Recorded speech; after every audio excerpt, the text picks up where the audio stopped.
Setiap pagi, Supri menyapu jalanan dengan langkah pasti, ditemani debu dan angin kota yang tak pernah menaruh iba. Sampai suatu hari, di tengah sunyi yang biasa, sebuah mobil asing berhenti di depannya, dan seorang wanita berambut coklat keemasan turun dengan senyum yang tak biasa. Siapa sangka, pertemuan sesederhana itu justru mengubah seluruh hidupnya. Tapi benarkah cinta bisa bertahan ketika rahasia besar mulai terkuak? Halo, Sobat Melissa Story. Siap-siap, karena malam ini aku bakal bawa kamu ke dalam kisah yang nggak bakal kamu sangka, tentang cinta, luka, dan pilihan yang mengubah segalanya. Sebelum masuk ke cerita hari ini, silahkan like, subscribe, dan share video ini. Matahari belum sepenuhnya naik saat aku mulai mengayunkan sapu lidi di sepanjang trotoar. Jalanan ini sudah seperti teman lama. Retak-retak kecil di pinggiran aspal, aroma tanah basah sehabis semalam diguyur hujan, dan suara langkah orang yang buru-buru mengejar waktu. Semuanya menjadi bagian dari ritme hidupku. Setiap ayunan sapu bukan hanya membersihkan debu dan daun kering, tapi juga semacam ritual yang membuat hatiku tetap waras. Namaku Supri. Usia 27. Orang-orang mengenalku sebagai tukang sapu jalanan. Sebagian menatap dengan kasihan, sebagian lagi bahkan tak repot-repot melihatku. Tapi aku tak pernah mempermasalahkan itu. Hidupku memang sederhana, tapi tidak berarti hampa. Pagi itu, aku menyusuri jalanan yang membelah kompleks villa-villa mewah di kawasan pinggiran. Tempat para turis dan orang asing menetap untuk mencari ketenangan yang katanya tak bisa mereka temukan di negara sendiri. Buatku, itu lucu. Mereka datang jauh-jauh mencari kedamaian, sementara aku yang tinggal di sini justru bekerja keras saban hari, hanya untuk makan nasi dengan lauk seadanya. Saat menyapu di depan salah satu villa, langkahku terhenti. Ada seorang perempuan berdiri di teras. Ia memeluk tubuhnya sendiri meski matahari mulai menghangatkan bumi. Rambut pirangnya sedikit kusut, pipinya pucat, dan mata birunya menatap kosong ke halaman depan yang basah. Wajahnya cantik, tapi ada kesedihan yang tak bisa kusembunyikan dari sorot matanya. Aku menunduk, berusaha tidak mengganggu. Tapi entah kenapa, saat aku mengangkat kepala lagi, pandangan kami bertemu. Dia tidak menghindar, justru berjalan perlahan mendekat ke pagar villa. Tubuhnya tinggi dan ramping, dibalut gaun tidur putih yang membuatnya tampak seperti bayangan dari dunia lain. Aku menggenggam gagang sapu lebih erat. Gugup. Aku belum pernah benar-benar bicara dengan orang asing sebelumnya, apalagi yang seperti ini. "Good morning," katanya dengan suara pelan, sedikit serak. Aksen Inggrisnya kental, tapi nadanya ramah. Aku terpaku, mulutku kaku. Tapi aku memberanikan diri untuk membalas, walau dengan suara setengah tercekat. "Selamat pagi, Bu." Ia tersenyum tipis, lalu mendongak menatap langit yang mulai terang. "Nama saya Olivia," ucapnya, masih dalam bahasa Inggris. Aku mengangguk gugup, tidak tahu harus membalas apa. Lalu, seolah mengerti keterbatasanku, Olivia menambahkan, "Kopi? Kupikir aku salah dengar." "Apa? Bu?" Ia menunjuk ke arah dalam rumah, lalu menirukan gerakan menuang dari teko. "Kopi," ulangnya lebih lambat, sambil tersenyum kecil. "You? Kopi?" Aku memandang kiri kanan, memastikan tak ada yang melihat. Ini aneh. Seorang bule cantik mengajakku minum kopi di dalam villanya. Tapi entah kenapa, aku justru melangkah maju. Villa itu dingin, tapi bersih dan wangi. Lantainya licin, dindingnya dipenuhi lukisan. Aku duduk kaku di kursi rotan dekat jendela, sementara Olivia menuangkan 2 cangkir kopi. Tangannya gemetar sedikit, tapi gerakannya tetap anggun. "Terima kasih," kataku saat ia menyerahkan cangkir. Ia duduk di depanku, menyilangkan kaki, dan menatapku dalam-dalam. Tak ada kata-kata, hanya suara detak jam dinding, dan kepulan uap kopi yang naik perlahan. Aku tak tahu harus berkata apa.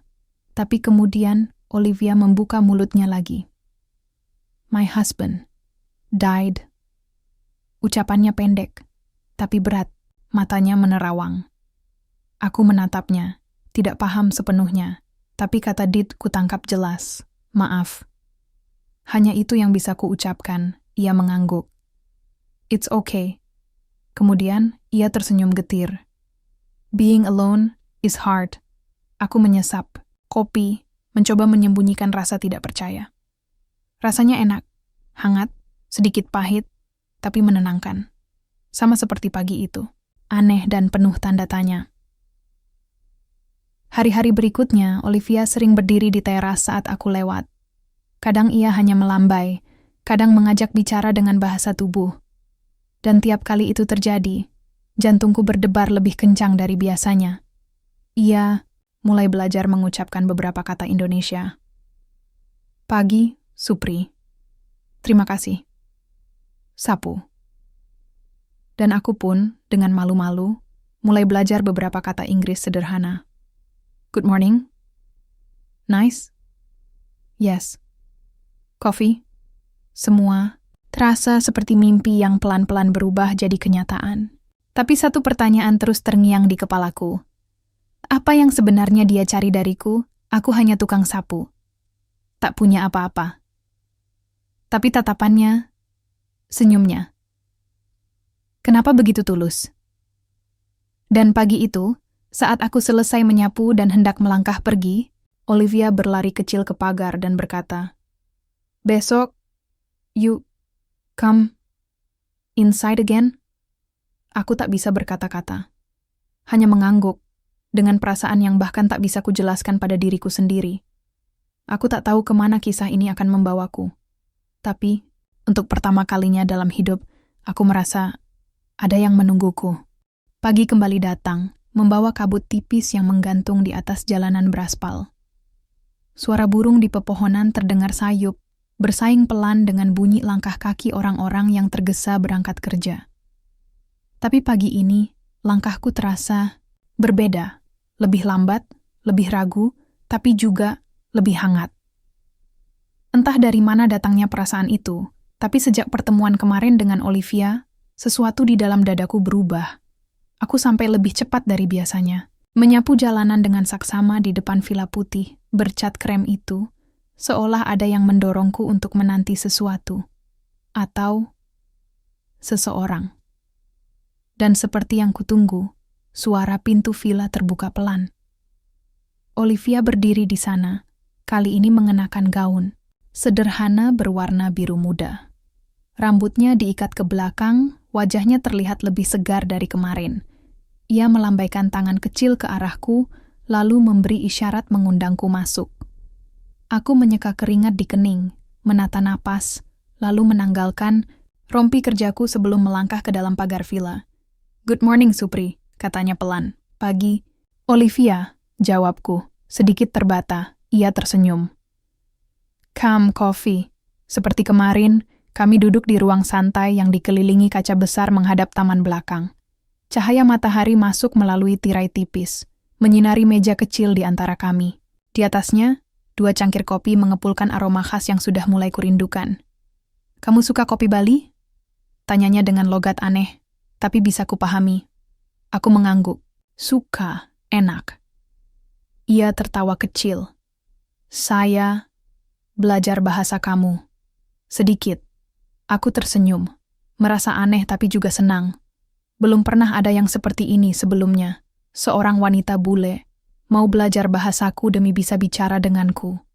Kamu kerja tiap hari? Tanyanya lagi. Iya, setiap pagi.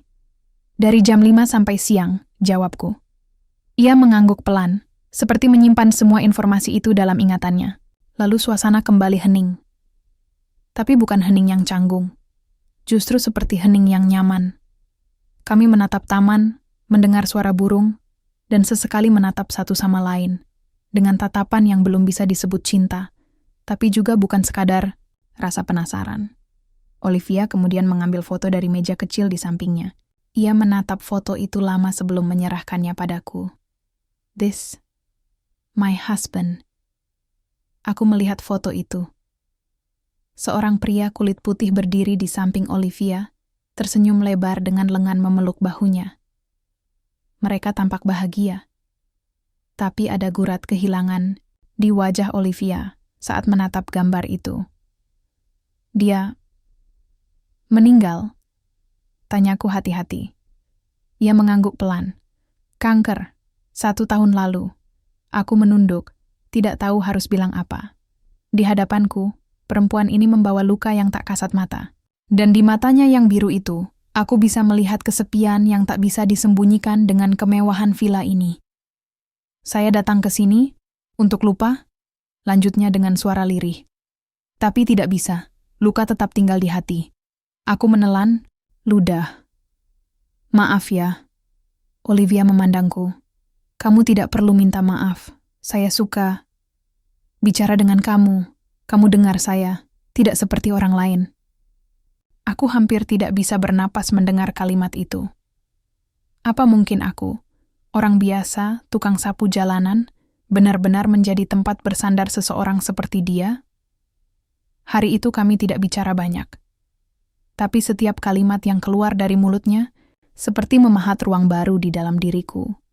Dan setiap tatapannya perlahan membentuk jembatan di antara dua dunia yang selama ini rasanya mustahil bersatu. Beberapa hari setelah itu, aku jadi sering mampir ke villa setelah menyapu. Tak pernah lama. Kadang hanya 10 atau 15 menit. Tapi waktu terasa berhenti setiap aku duduk di sana, menyesap kopi hangat, dan mendengar cerita Olivia tentang hidupnya di Kanada, tentang musim dingin, tentang makanan aneh yang tak pernah ku mengerti namanya. Sebaliknya, aku pun mulai terbuka. Bercerita tentang ibuku yang sakit di kampung, tentang adik yang harus putus sekolah karena tak ada biaya, tentang ayah yang meninggal tertimpa bangunan saat masih kecil. Semua itu kututurkan perlahan, dengan bahasa campur aduk dan gerakan tangan, tapi Olivia selalu mendengarkan, tanpa menyela, tanpa menilai. Pernah suatu pagi, hujan turun deras sebelum aku sempat menyapu. Aku berlindung di emperan toko dekat villa. Tak lama kemudian, pintu villa terbuka, dan Olivia memayungiku ke dalam. Basah kuyup, aku menggigil, tapi ia hanya tertawa dan menyodorkan handuk serta pakaian hangat. Sekarang kamu seperti orang Kanada, candanya sambil menunjuk bajuku yang kebesaran.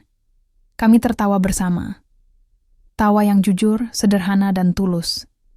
Dan untuk pertama kalinya aku merasa bahwa mungkin di dunia ini, seseorang seperti aku pun bisa merasa cukup berharga.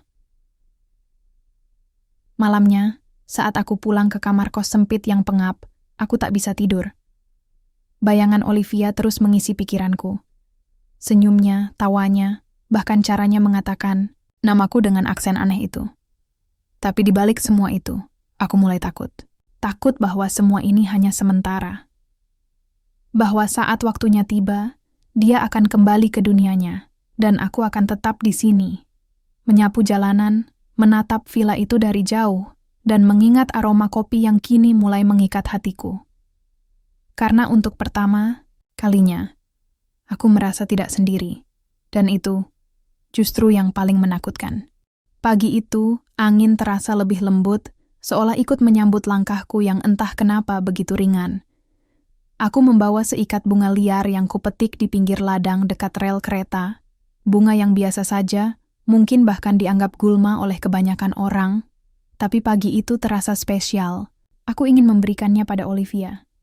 Kukira aku akan malu membawa bunga seperti ini ke villa semegah miliknya. Tapi entah kenapa, justru ada harapan dalam hatiku bahwa ia akan melihatnya bukan sebagai bunga murah, melainkan sebagai sesuatu yang datang dari ketulusan. Dan benar saja, saat kulangkahkan kaki ke dalam halaman villa, Olivia sudah berdiri di teras. Wajahnya berseri, lebih dari biasanya. Rambutnya diurai, terkena sinar matahari pagi yang membuatnya tampak keemasan. Ia tersenyum begitu melihatku, dan melambai dengan tangan kanan yang memegang mug kopi. Seperti biasa. Aku menyerahkan bunga, itu dengan kedua tangan. Untuk kamu. Ia menatapnya lama, lalu matanya berkaca-kaca. Perlahan ia mengangkat bunga itu ke hidung, menghirup aromanya, dan mengangguk pelan. Indah. Seperti hati kamu, katanya pelan, dengan pelafalan yang masih terbata, tapi penuh makna. Aku tak bisa menahan senyumku. Bahkan pipiku terasa panas. Tapi di saat yang sama, ada sesuatu yang menyelinap pelan-pelan ke dalam hatiku. Perasaan yang belum pernah kurasakan sebelumnya. Bukan hanya suka, bukan sekadar kagum, tapi sesuatu yang jauh lebih dalam. Dan itulah saat segalanya mulai berubah. Hari-hari berikutnya, aku bukan lagi hanya datang untuk menyeruput kopi lalu pergi. Olivia mulai memintaku membantu hal-hal kecil. Menyiram tanaman di taman belakang, memperbaiki lampu gantung yang longgar, bahkan menemani berbelanja ke pasar tradisional. Wajahnya penuh semangat saat melihat warna-warni cabai dan tomat. Ia tertawa, geli melihat anak-anak kecil berlari di gang sempit sambil membawa layangan robek. Aku melihatnya berjalan dengan gaun santai, sendal jepit murah yang dibelinya di toko kecil, tanpa rasa canggung sedikit pun. Dan di tengah semua itu, aku merasa, kan kami sedang pada sepasang si manusia biasa, tanpa perbedaan kasta, tanpa embel-embel status sosial. Tapi kenyataan tidak seindah itu. Desas-desus mulai beredar. Beberapa warga sekitar memelototiku saat melihatku keluar dari villa. Ada yang sengaja berbisik-bisik di belakangku saat aku lewat. Bahkan Pak Giman, mandor, kebersihan tempatku bekerja, sempat memanggilku dan berkata, "Pri, kamu jaga sikap. Jangan cari perkara. Kamu itu cuma tukang sapu. Jangan kebanyakan mimpi." Aku hanya tersenyum pahit. Tak ada yang salah dengan bermimpi, bukan? Tapi rupanya, di mata orang-orang, kehadiranku di dunia Olivia dianggap sebagai kesalahan besar. Mereka melihatku seolah aku mencuri sesuatu yang bukan hakku. Namun Olivia tidak peduli. "Saya tidak hidup untuk orang lain," katanya suatu pagi saat ku ceritakan apa yang terjadi. "Saya hidup untuk bahagia. Dan kamu buat saya bahagia." Aku menatap matanya. Ada keyakinan yang tidak bisa dipatahkan di sana. Tapi justru keyakinan itu yang membuatku semakin takut. Takut kehilangan. Takut bahwa semuanya ini terlalu indah untuk menjadi nyata. Suatu sore, saat hujan turun deras dan kami duduk berdua di dalam ruang tamu yang remang, Olivia memutarkan lagu klasik dari pemutar vinil tuanya. Suara piano mengalun lembut, membelah, sunyi. Di antara denting itu, ia bertanya pelan, "Kalau saya tinggal di sini selamanya, kamu mau tetap dengan saya?" Aku terdiam.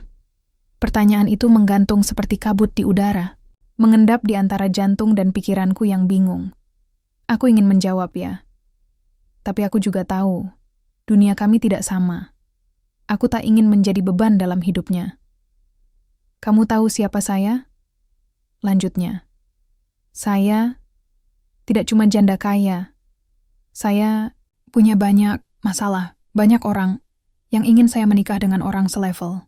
Ia menatapku, menunggu jawaban. Tapi lidahku keluh. Aku hanya menggenggam tangannya pelan. "Saya tahu," ucapku akhirnya. "Tapi saya juga tahu, kamu baik. Dan kamu tidak pernah memperlakukan saya seperti orang kecil." Olivia menarik napas dalam. "Karena kamu bukan orang kecil, kamu besar di mata saya." Itulah malam pertama aku menangis di hadapan seorang perempuan. Bukan karena sedih, tapi karena takut bahwa semua ini hanya sementara. Seperti hujan yang turun, membasahi, bumi hanya sesaat, lalu menguap, meninggalkan jejak dingin. Keesokan harinya aku kembali bekerja seperti biasa, tapi hati dan pikiranku penuh dengan wajah Olivia. Saat menyapu, aku tersenyum sendiri mengingat caranya tertawa, cara dia menyebut namaku dengan suara setengah serak itu. Tapi juga muncul pertanyaan-pertanyaan yang mulai menghantuiku. Kenapa ia memilih tinggal di sini? Apa yang sebenarnya dia tinggalkan di sana? Dan yang lebih penting, apa yang akan dia lakukan jika suatu saat ia dipaksa memilih antara aku atau dunianya sendiri? Sore itu, saat aku hendak pulang, Olivia berdiri di pintu dan berkata pelan, "Besok, saya akan cerita sesuatu. Tentang hidup saya. Tentang siapa saya sebenarnya." Dan untuk pertama kalinya sejak kami saling mengenal, aku merasa perutku seperti ditusuk. Sebuah firasat buruk mulai menyelinap ke dada. Karena di balik semua kebahagiaan yang kami rasakan, ada rahasia yang masih tertutup rapat. Dan aku tahu, esok hari, segalanya tidak akan pernah sama lagi. Malam sebelumnya aku tak bisa tidur. Kata-kata Olivia terus terngiang di kepala, seperti lagu sedih yang diputar ulang tanpa henti. Besok saya akan cerita sesuatu tentang siapa saya sebenarnya. Aku mencoba meyakinkan diri bahwa itu bukan hal buruk. Mungkin dia hanya ingin bercerita lebih banyak tentang masa lalunya, tentang keluarganya, atau mungkin tentang hidupnya di Kanada. Tapi entah kenapa, hatiku berat. Sangat berat. Pagi itu, langkahku tak seceria biasanya. Aku menyapu jalanan dengan tangan yang gemetar ringan, lebih karena gelisah ketimbang lelah. Sinar matahari bahkan terasa berbeda. Tidak hangat seperti biasanya, tapi menggigit, seolah menegaskan bahwa hari ini akan menjadi titik balik dalam hidupku. Saat aku sampai di depan villa, pintu pagar sudah terbuka. Olivia menungguku di depan teras, tapi wajahnya tidak seperti biasanya. Tidak ada senyum lebar, tidak ada canda ringan.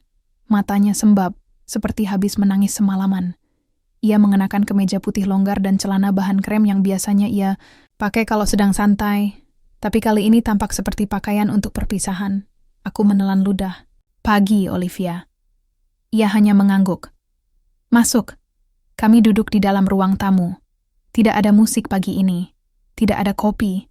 Hanya keheningan yang terlalu pekat untuk diabaikan. Ia menatapku lama, dan aku merasa jantungku berdetak lebih cepat dari biasanya. Saya harus jujur sama kamu, katanya akhirnya. Aku menatap matanya, mencoba tetap tenang. Saya bukan orang biasa, Supri. Saya pewaris perusahaan properti terbesar di Ontario. Keluarga saya punya hotel, villa, dan apartemen di banyak negara. Bahkan villa ini salah satu dari sekian banyak properti keluarga saya. Aku mengangguk pelan, walau sebenarnya aku sudah menebak sebagian. Tapi itu belum semuanya, lanjutnya dengan suara pelan. Waktu suami saya meninggal, saya dapat warisan besar.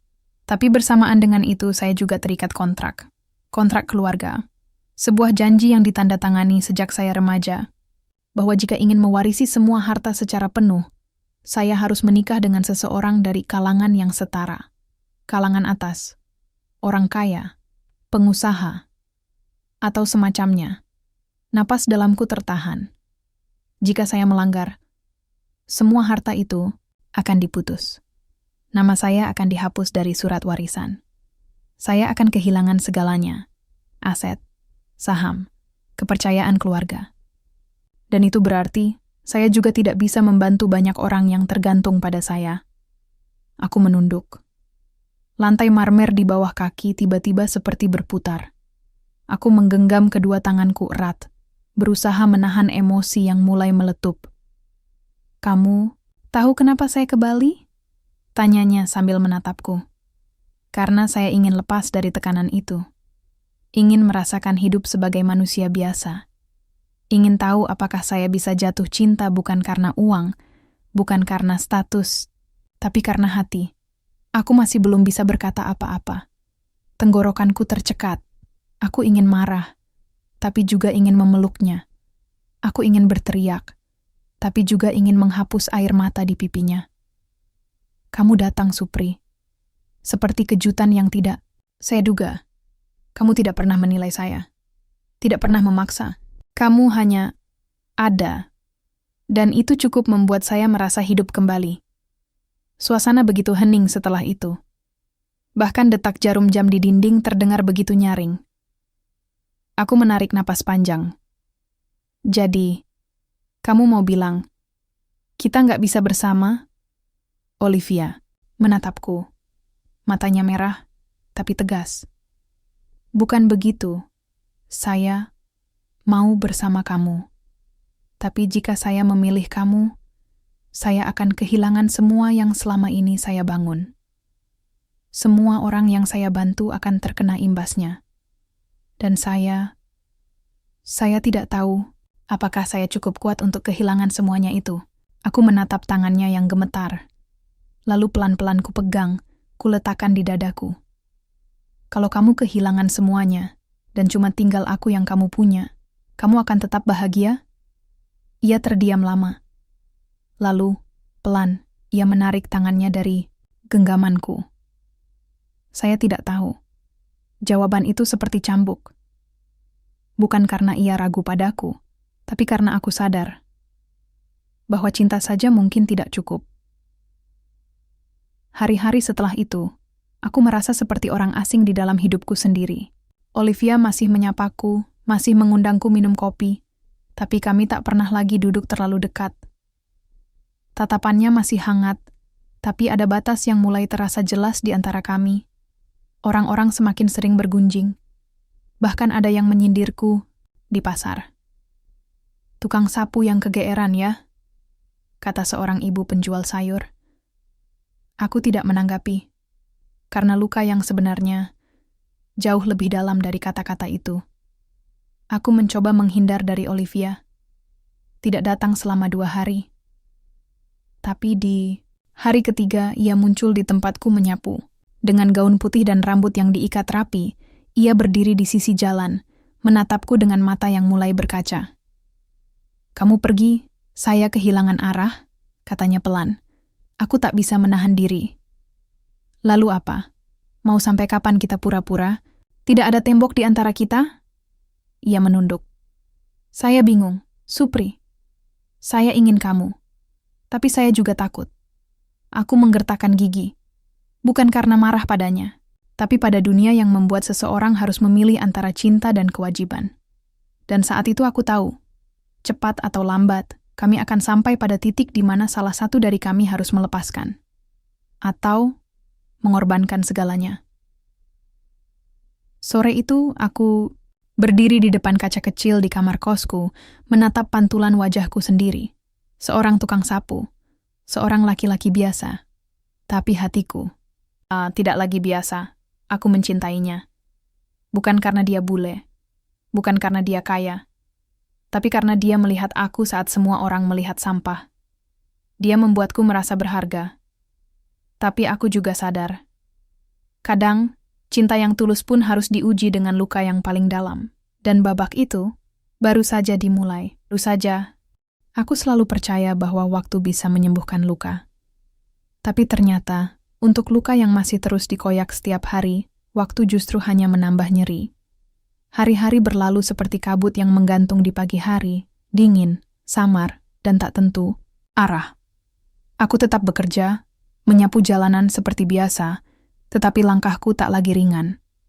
Aku mencoba bersikap seolah semuanya baik-baik saja, padahal dalam hati aku sedang karam. Olivia masih sering mengirim pesan singkat dalam bahasa Indonesia, yang terbata-bata. "Supri, kamu baik? Saya rindu. Saya masak nasi goreng. Ingat kamu." Aku balas dengan singkat, sesingkat usahaku untuk menjaga jarak. Hingga suatu sore, langit mendung menggantung dan angin membawa bau hujan yang belum turun. Aku melihat mobil hitam mengkilap, berhenti di depan villa Olivia. 2 orang pria bule keluar dari dalam mobil. Satu mengenakan jas biru tua, satunya lagi bermantel panjang dengan wajah tegas dan mata tajam. Aku mengenali yang terakhir dari foto di meja kerja Olivia. Pria itu adalah ayahnya. Aku bersembunyi di balik dinding toko kelontong seberang jalan, menatap dari kejauhan. Mereka masuk ke villa dengan wajah serius. Olivia berdiri di depan pintu, tidak tersenyum, tidak menyambut, hanya membuka pintu dan memberi jalan. Hati ini terasa seperti diremas. Aku tahu, ini pasti tentang aku, tentang kita. Keesokan harinya, aku duduk di bangku kayu lapuk dekat taman kecil tempat biasanya aku istirahat. Langit cerah, tapi pikiranku gelap. Olivia datang, mengenakan blus biru tua dan celana putih. Wajahnya pucat. "Kita harus bicara," katanya. Aku mengangguk. Jantungku berdetak begitu keras, seperti hendak memberontak dari dadaku. "Ayah saya datang. Dia tahu tentang kamu." Suaranya gemetar. "Dia marah. Sangat marah." Aku menunduk. "Apa yang dia bilang?" "Dia bilang, kalau saya tetap bertahan di sini, tetap memilih kamu, maka semua aset saya akan dibekukan. Nama saya akan dicoret dari pewarisan. Dia bahkan ancam akan tuntut hukum karena saya dianggap melanggar kesepakatan keluarga. Aku mengepalkan tangan. Jadi dia datang ke sini untuk merenggut kamu dari hidupku? Olivia menggeleng. Air mata mulai jatuh di pipinya. Tidak. Dia datang untuk mengingatkan bahwa dunia kita beda, Supri. Dan saya terjebak di dalamnya. Aku menarik napas. Dalam-dalam. Lalu kamu mau apa? Ia terdiam lama. Saya ingin bersamamu, tapi saya tidak bisa membuat kamu menderita karena saya. Kamu pikir aku menderita karena kamu? Tanyaku, setengah tertawa getir. Aku menderita justru saat kamu menjauh. Tapi, ini bukan hanya soal cinta, katanya dengan suara nyaris pecah. Ini soal hidup. Kamu punya harga diri, Supri. Aku tidak mau kamu hidup di bawah bayang-bayang rasa bersalahku. Kata-katanya seperti palu yang menghantam batinku berkali-kali. Aku tahu dia benar, tapi aku juga tahu kita sudah terlalu jauh untuk mundur. Apa kamu ingin mengakhiri semuanya? Tanyaku akhirnya. Meski itu pertanyaan yang paling aku benci dalam hidupku. Dia tidak menjawab, hanya menatapku lama, lalu memelukku erat. Terlalu erat. Seperti pelukan terakhir. Maaf. Saya cinta kamu. Tapi saya juga harus pergi. Bisiknya di dadaku. Dan disitulah, untuk pertama kalinya, aku menangis di depan umum. Di taman kecil. Di siang yang cerah. Di pelukan perempuan yang membuatku percaya cinta bisa meruntuhkan tembok dunia. Tapi juga yang membuatku sadar bahwa tembok itu nyata. 3 hari setelah pertemuan itu, Villa Olivia dikunci. Mobil hitam itu muncul lagi, dan dalam waktu singkat, semuanya hilang. Tak ada lagi wajah cerah di balik jendela. Tak ada lagi suara piano lembut yang terdengar dari dalam rumah. Villa itu kini hanya rumah besar kosong yang kehilangan jiwanya. Aku berdiri di gerbang, menatap daun pintu yang tertutup rapat. Di ujung pagar, tergantung sebuah amplop putih yang dijepit dengan klip kecil. Namaku tertulis di sana. Dengan tangan gemetar, aku membukanya. Supri, saya pergi bukan karena tidak cinta, tapi karena saya terlalu cinta untuk membuat kamu terikat pada hidup saya yang penuh luka dan tekanan. Kamu adalah kebebasan yang saya cari, tapi dunia saya adalah penjara yang tidak bisa saya tinggalkan begitu saja. Jika suatu hari nanti, takdir memberi kita kesempatan lagi, saya harap kamu sudah jadi pria yang berdiri di panggung yang sama tinggi. Bukan untuk membuktikan apa-apa, tapi supaya dunia tidak bisa bilang apa-apa. Sampai saat itu, jaga dirimu dan tetap jadi Supri yang saya kenal. Dengan cinta, Olivia. Aku duduk di tanah, menggenggam surat itu erat-erat. Rasanya seperti kehilangan udara. Tapi satu hal yang pasti, ini bukan akhir. Cinta, kami mungkin kalah untuk saat ini. Tapi aku tidak akan membiarkannya menjadi kisah yang terkubur begitu saja. Karena untuk seseorang sepertiku, yang tidak punya apa-apa sejak awal, kehilangan bukanlah hal baru. Tapi mencintai seseorang seperti Olivia, itu adalah awal dari hidup yang sesungguhnya. 3 bulan berlalu sejak kepergian Olivia. Aku masih menyapu jalanan yang sama, melihat dedaunan kering yang jatuh di trotoar, mendengar deru kendaraan yang lalu lalang, dan merasakan aroma pagi yang tak pernah berubah. Tapi sesuatu dalam diriku telah berubah, bukan hanya karena luka kehilangan, tapi karena dorongan baru yang perlahan tumbuh di hatiku. Tekad. Aku bukan lagi Supri yang sekadar mengandalkan rutinitas demi bertahan hidup. Kini aku adalah Supri yang mencoba hidup dengan arah. Luka itu, yang masih menganga, justru memberiku nyala. Mungkin beginilah rasanya benar-benar mencintai. Ketika kepergian seseorang justru membuatmu bangkit, bukan hancur. Sore itu, aku duduk di warung kopi kecil di dekat pasar. Warung yang dulu sering kulewati tanpa peduli. Pemiliknya, Pak Darto, adalah pria ramah berusia 50-an dengan wajah hangat dan tawa yang mudah meledak. Pri, kamu itu anak muda yang rajin, tapi masa terus-menerus jadi tukang sapu aja? Nggak mau naik level? Katanya tiba-tiba sambil menyodorkan secangkir kopi hitam. Aku tersenyum. Naik level gimana, Pak? Ya buka usaha kecil, kek. Jualan minuman kekinian, misalnya. Lihat tuh, anak muda pada doyan beli minuman aneh-aneh. Es susu boba lah, teh kekinian, jus sehat. Modal nggak harus besar, yang penting tekad dan niat jalan. Kalimat itu seperti batu kecil yang dilempar ke danau tenang, menimbulkan gelombang. Malamnya, aku merenung di kamar kos. Menatap langit-langit yang retak, aku bertanya dalam hati, kalau aku mulai usaha kecil, bisa nggak ya? Siapa yang mau beli dari mantan tukang sapu? Tapi lalu aku ingat surat Olivia. Saya harap kamu sudah jadi pria yang berdiri di panggung yang sama tinggi. Aku tidak butuh jadi miliarder. Aku hanya ingin bisa berdiri di tempat yang membuatku layak menggenggam tangannya lagi. Atau paling tidak, membuat dunia tidak punya alasan untuk merendahkanku. 2 minggu kemudian, setelah menjual motor tua dan meminjam sedikit dari Pak Darto, aku membuka gerobak kecil di pinggir jalan dengan papan sederhana. Susu segar Sukma, manisnya dari hati, bukan dari gula. Nama itu kubuat dari 2 hal. Susu, karena minuman utamaku adalah susu segar berbagai rasa. Dan Sukma, karena aku ingin usahaku punya nyawa, ada jiwanya. Dan diam-diam, nama itu juga mengandung huruf awal dari Supri dan Olivia. Aku tahu, konyol memang. Tapi begitulah hati. Kadang ia menyimpan harapan dalam cara paling sunyi. Awalnya sepi. Orang-orang hanya melirik. Beberapa tertawa kecil. Ada yang bilang, tukang sapu buka usaha sekarang? Gila juga ya. Tapi aku tahan. Aku tidak menjawab, hanya tersenyum, dan terus menyempurnakan rasa. Hari demi hari, perlahan tapi pasti, pembeli mulai datang. Anak-anak sekolah suka susu stroberi buatanku. Para ibu mulai memesan susu jahe dan kunyit untuk kesehatan. Aku mempelajari teknik pemasaran dari video internet, belajar membungkus produk lebih menarik, bahkan mulai mencetak stiker sederhana untuk branding. Dan yang paling membahagiakan, aku mulai punya tabungan. Sedikit demi sedikit, uang hasil jerih payahku bukan hanya cukup buat makan, tapi juga buat impian. Impian untuk jadi seseorang yang punya arah. Suatu malam, saat aku menutup gerobak dan menghitung hasil penjualan, seorang wanita bule paruh, baya menghampiriku. Wajahnya tidak asing, meski aku yakin belum pernah bertemu langsung. Kamu Supri?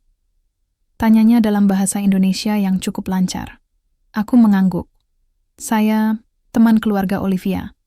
Saya baru kembali dari Kanada. Dia titip sesuatu buat kamu. Aku tercekat. Tanganku gemetar saat wanita itu menyodorkan sebuah amplop tebal. Di dalamnya ada surat dan 1 bundel berisi dokumen kecil, yang ternyata adalah rencana pembukaan kafe kecil di Ubud, lengkap dengan proposal awal, sketsa tempat, dan catatan tangan Olivia. Jika kamu membaca ini, berarti kamu sudah berjalan. Jauh, Supri. Saya diam-diam ikuti kabarmu lewat seseorang yang bisa dipercaya. Saya tahu kamu bangkit, dan itu membuat saya menangis. Tapi juga bangga. Kafe ini bukan hadiah, bukan bantuan. Ini hanya titipan dari seseorang yang masih mencintaimu dalam diam. Kalau kamu masih mau memperjuangkan segalanya, ini langkah berikutnya. Tapi kalau kamu sudah bahagia di tempatmu sekarang, saya akan tetap mencintai kamu dari jarak yang jauh. Dengan segenap hati, Olivia. Aku tak tahu harus tertawa atau menangis. Aku duduk lama di tepi trotoar, menatap bintang-bintang yang berpendar di atas sana. Mungkin ini bukan hanya tentang cinta. Ini tentang perjalanan 2 manusia yang dipertemukan. Semesta bukan untuk saling menggenggam, tapi untuk saling menguatkan. Malam itu, aku menatap surat itu lama sekali. Lalu aku berdiri, menatap jalan di depanku, dan tersenyum pelan. Aku tidak tahu apakah aku akan menemui Olivia lagi suatu hari nanti. Tapi satu hal pasti, aku bukan Supri yang dulu, dan jika takdir membawaku ke panggung yang sama tinggi dengannya, aku akan berdiri tegak. Bukan karena aku ingin diakui, tapi karena aku tahu cinta sejati layak diperjuangkan, bahkan dari titik paling rendah sekalipun.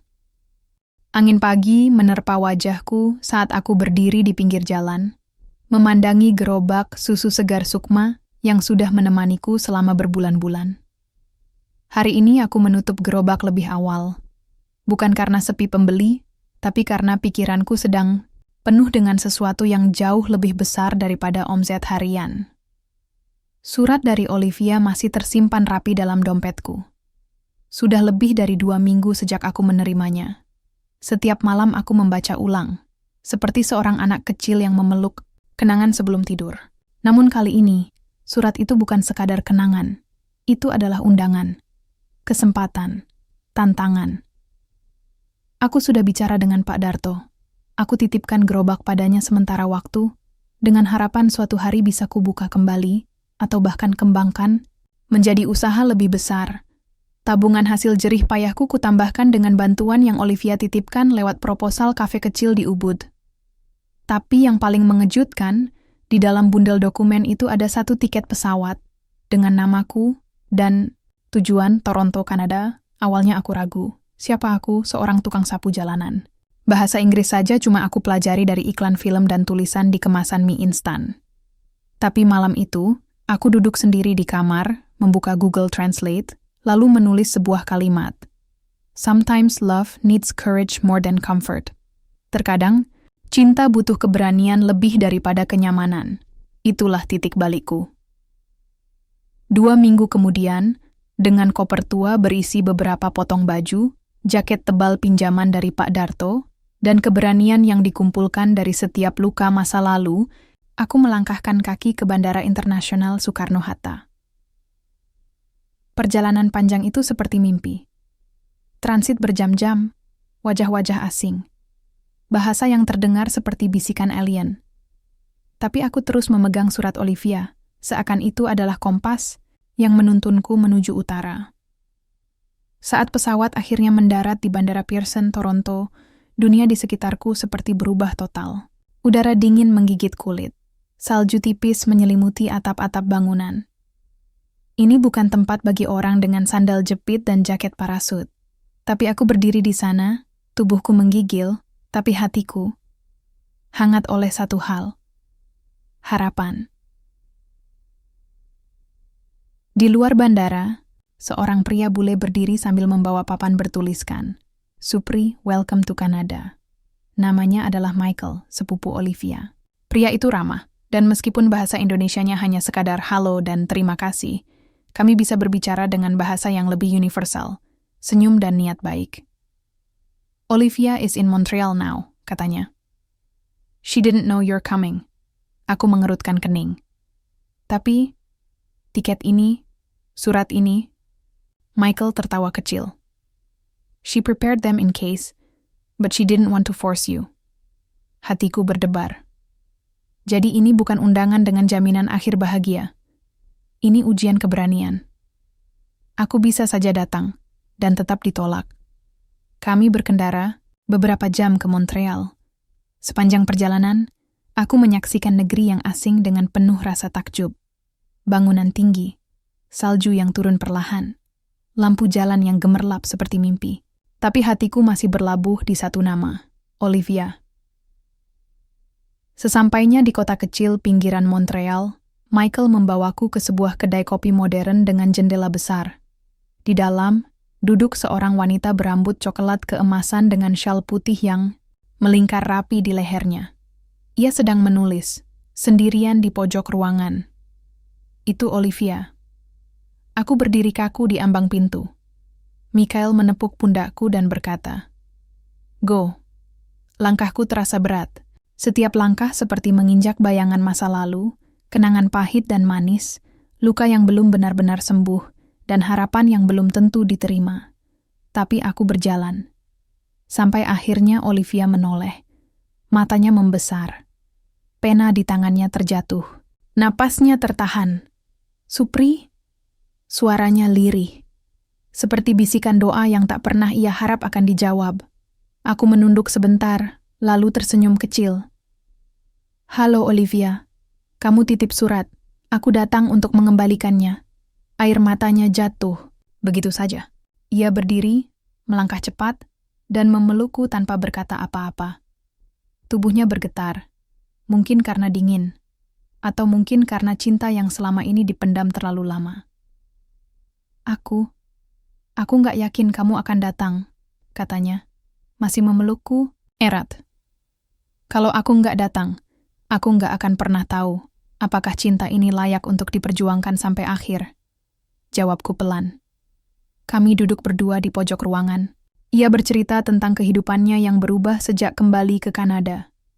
Tentang bagaimana dia mencoba menjauh dariku demi melindungiku dari sistem keluarganya. Tentang bagaimana ia tetap memantau dari jauh, mengamati aku yang terus bertumbuh. Aku mendengarkan semuanya. Dan pada akhirnya aku tahu, cinta kami tidak mati. Ia hanya tertunda oleh waktu dan dunia yang terlalu keras pada dua insan dari dunia berbeda. Malam itu, di kota yang asing dan dingin, kami berjalan menyusuri jalanan bersalju. Tak ada kata-kata romantis, tak ada janji berlebihan. Hanya dua, tangan yang saling menggenggam erat, seperti berkata, "Kita di sini sekarang." Dan itu cukup. Aku tahu, perjalanan ini belum selesai. Tantangan masih banyak. Dunia mungkin masih memandang kami sebelah mata. Tapi jika selama ini aku bisa melewati hari-hari penuh debu dan keringat, maka aku juga bisa melewati hari-hari yang penuh salju dan ujian ini. Karena sekarang aku tidak sendiri. Karena sekarang Olivia ada di sisiku lagi. Dan untuk pertama kalinya, sejak kehilangan segalanya, aku percaya ini bukan akhir. Ini adalah babak baru dari cinta yang pantas diperjuangkan. Musim semi datang seperti pelan-pelan membuka tirai dunia baru untukku. Salju yang dulu mengeras di pinggir jalan Montreal mulai mencair, menyisakan tanah yang basah dan rumput-rumput kecil yang malu-malu tumbuh. Ini bukan Indonesia, tapi untuk pertama kalinya aku tidak merasa asing lagi. Karena kali ini, hatiku punya tempat berlabuh. Sudah 2 bulan aku tinggal di kota ini. Olivia membantuku mencari tempat tinggal sederhana tidak jauh dari apartemennya. Bukan di vilanya yang megah, bukan pula di tempat mewah milik keluarga besarnya.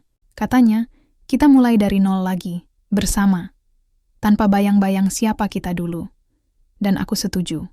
Karena sejak aku tiba di sini, kami sama-sama memutuskan untuk tidak melibatkan dunia luar. Tidak ada kabar tentang hubungan kami di media sosial. Tidak ada kabar pada keluarga Olivia, tidak ada pembicaraan tentang masa depan yang terlalu jauh. Kami hanya hidup, menjalani hari demi hari, seperti pasangan biasa. Olivia bekerja sebagai volunteer di pusat rehabilitasi anak-anak, dan aku mulai bekerja di sebuah kafe kecil milik teman barunya, sebagai barista. Lucu ya? Dulu aku menyapu jalanan, sekarang aku menyeduh kopi dengan mesin modern, menyapa pelanggan dengan senyum gugup, dan sesekali membuat latte art walau sering gagal. Tapi aku bahagia. Namun, seperti bayangan yang mengikuti cahaya, ketenangan itu akhirnya terganggu.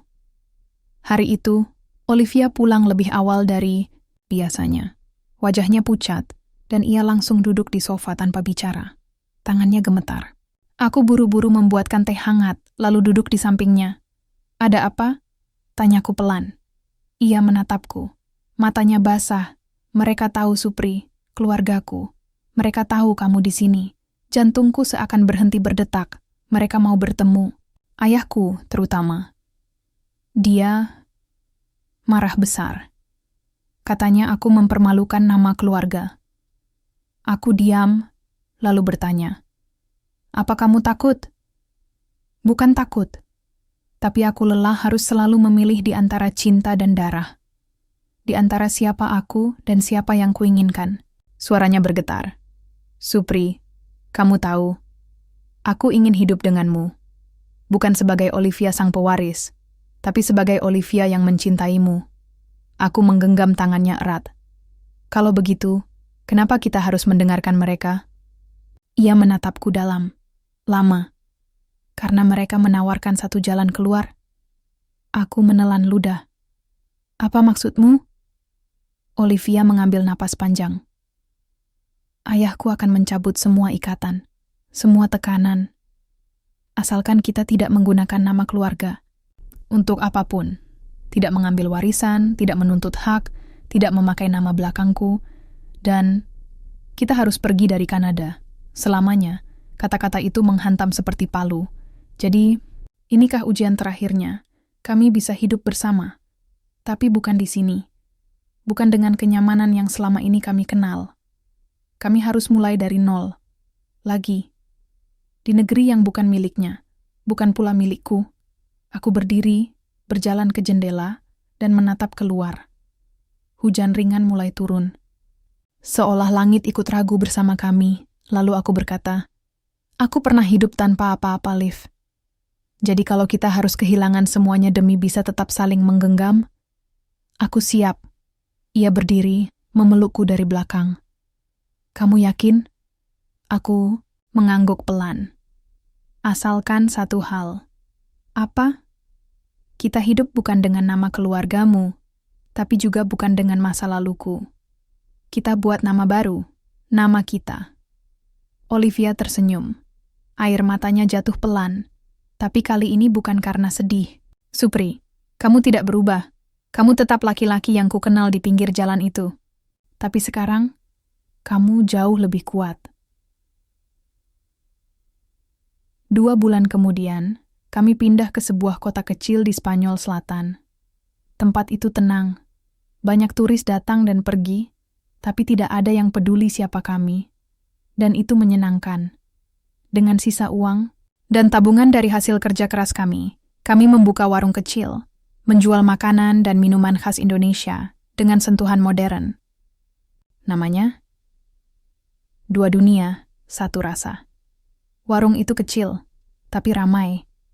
Karena kami tidak hanya menjual rasa dari makanan, tapi juga cerita dari hati. Orang-orang tertarik bukan karena dekorasi, tapi karena kisah di baliknya. Tentang 2 manusia dari 2 dunia berbeda, yang bertemu di tengah jalan, jatuh cinta bukan karena harta, dan bertahan bukan karena takdir, tapi karena pilihan. Dan setiap malam, saat kami menutup warung dan duduk di bangku kayu menghadap laut, aku selalu memandangi wajah Olivia lalu berkata, "Aku tidak pernah menyesal jatuh cinta padamu." Dan dia selalu menjawab, "Dan aku tidak pernah menyesal meninggalkan segalanya untukmu." Hidup tidak mudah. Cinta bukan dongeng. Tapi kami tahu, cinta sejati bukan tentang memiliki semuanya, melainkan tentang membangun sesuatu dari nol, bersama. Karena saat 2 dunia menyatu dalam satu nama, itulah awal dari rumah yang sebenarnya. Dan bagi kami, rumah itu telah kami temukan.